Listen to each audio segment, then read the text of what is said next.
What's a ketamine experience like? So I think a lot of people have never done ketamine. When they think of it, they think of it as a party drug or a horse tranquilizer. And so it's confusing when you mention it as a psychedelic that can help improve someone's life. I think people often get caught off guard by that. So what is a ketamine psychedelic experience like?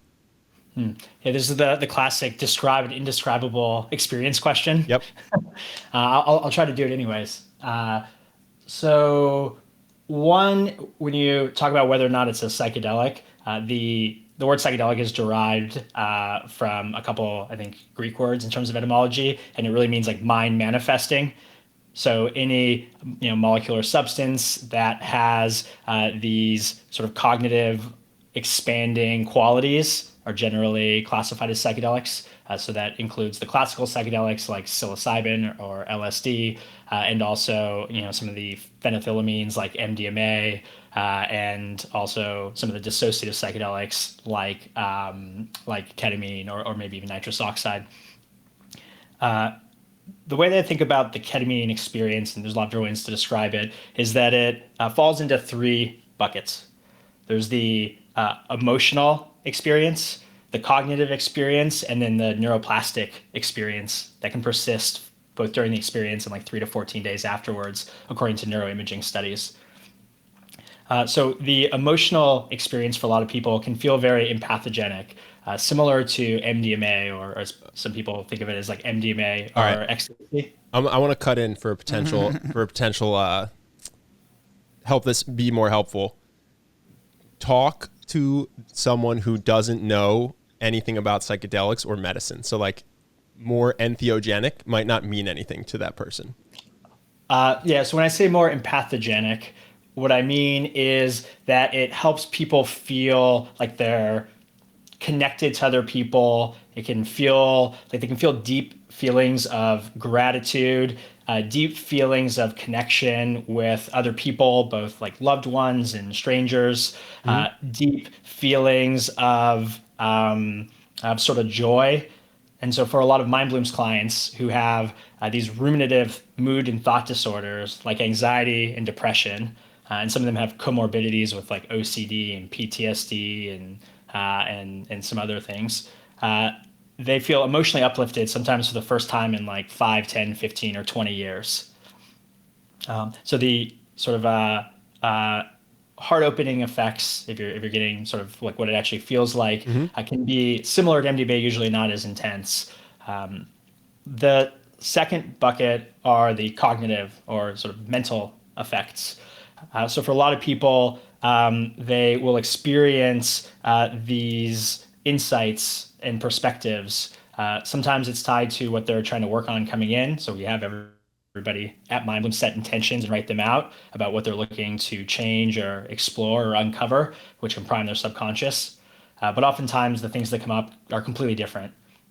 And so for a lot of people going through a ketamine experience, they can feel both creative, but have these deep insights into ways that they want to make changes in their life, or discoveries that they make about themselves.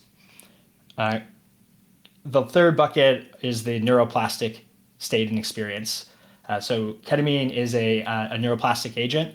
Neuroplasticity essentially means that the brain is getting into this state where it's more readily able to change and to make healthier sort of connections between synapses, which are the connections between brain cells or neurons. So for a lot of people coming out of these experiences, their brain is like literally primed for them to create healthier behaviors and patterns, both in terms of how they act and also in terms of how they feel. So one of the sort of hallmark analogies that I think Michael Pollan writes about in his book, How to Change Your Mind as well, is the idea that over time, as you go through life, you like develop these grooves in your brain that are kind of like ski tracks in the snow, and they get worn deeper and deeper and deeper and deeper. And when you take a neuroplastic agent, whether that's ketamine or it could be psilocybin or LSD, these have all been shown to create this neuroplastic effect through the secretion of what's called brain-derived neurotrophic factor, BDNF. It's like HGH for the brain, or fertilizer for the brain. It essentially layers in like another layer of snow, covers up those tracks, so you can get out of those ruts and grooves and create new ones. And So no, go ahead. yeah, and neuroimaging studies show that there could be this period of like 3 to 14 days after any given ketamine therapy experience where somebody is primed in this neuroplastic state. And so I think that's one of the big opportunities for the application of ketamine or other psychedelic medicines. It's not just to help you feel better right now and to give you, that activation energy and motivation and insight, but actually priming your brain to go out there and make those changes and have them stick. Because we know that getting people to change their behavior is hard. Yep. It's hard to change my behavior. It's near impossible to get somebody else to change their behavior. And if we can help people actually, create healthier habits and behaviors, then that's going to show up as, getting out of depression and anxiety and becoming a better person for themselves and for others. Yeah.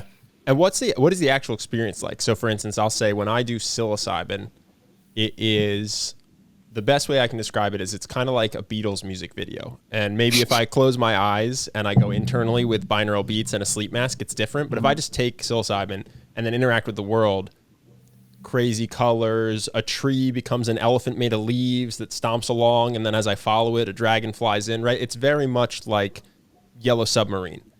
And ketamine, that wasn't my experience, but you obviously have done it a lot more, and you've probably had hundreds of people that you can pull from in terms of their own experience. What is the average experience like on ketamine? Is it an intense visual psychedelic experience in the way that people think of acid or mushrooms, or is it something that's a bit calmer? Like what can they expect if they come in? They're like, okay, I'm ready to do this.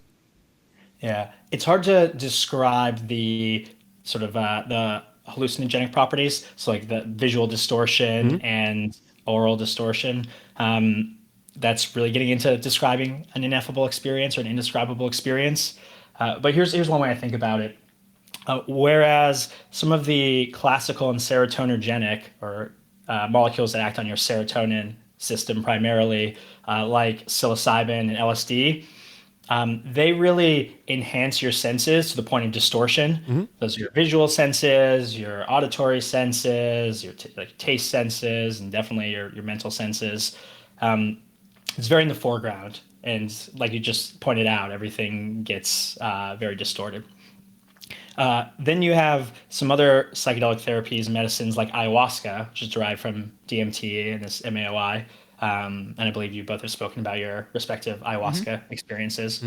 And that acts a little bit more on the background. So on ayahuasca, people tend to have visions and memories. They still have like visual distortions, but I mean, in maybe your ayahuasca experiences, you talked about how a lot of it is done with your eyes closed, going inward and seeing what comes up. Ketamine is pretty unique in that it doesn't act on your serotonin system like some of these other psychedelic medicines.